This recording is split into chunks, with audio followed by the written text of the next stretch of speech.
is up, guys? Today is January 8. 8 pa ngayon. Bayaran naman ang mga dapat bayaran. Ito guys, wala kaming biyahe ngayon sa warehouse. Biyahe kasi kami sa mga warehouse dito sa Pampanga. So ngayon, wala tayong biyahe. Maglalamog muna tayo. Meron tayong nakuha dito sa Bernardo patungong Guagua. Pampangas Best. Pampangas Best. Right? So, ayan guys. Punta na tayo sa pick-up.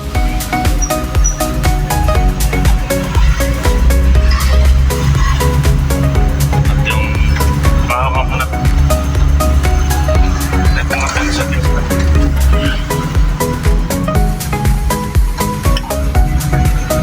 Punta tayo sa pick-up guys.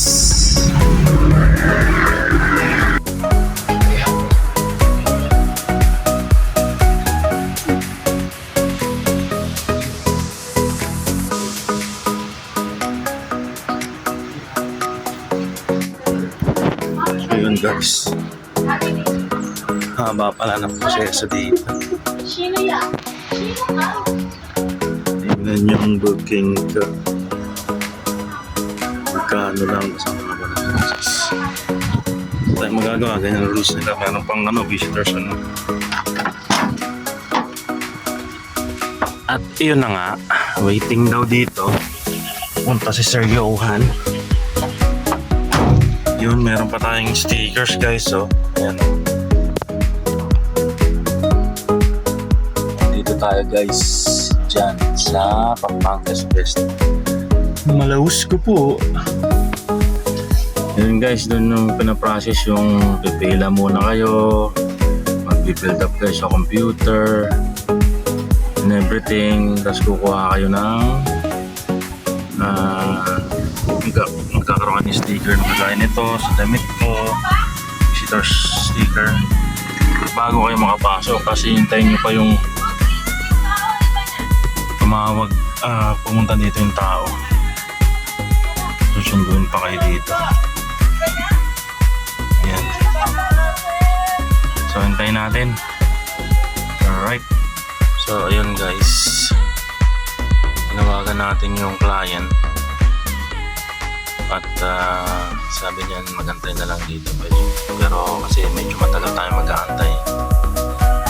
Medyo ang process nila dito matagal. So okay naman kay client, ang sabi niya ay magantag na lang siya. So yun, kasi wait na lang natin. Pero talaga yun, yung dadagdag sa kanin.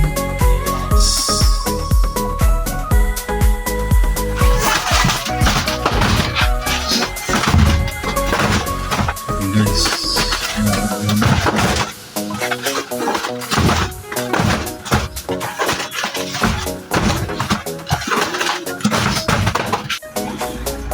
So yun guys, mahirap. Isang oras mahigit, halos 2 oras tayo dito. Hindi naman nakapag-video sa loob ko, merong mga bawal kasi sa loob. So ayan, nakalabas na tayo at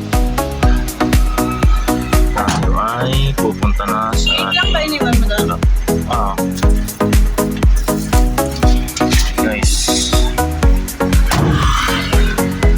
Yan ang ating daan. So let's go.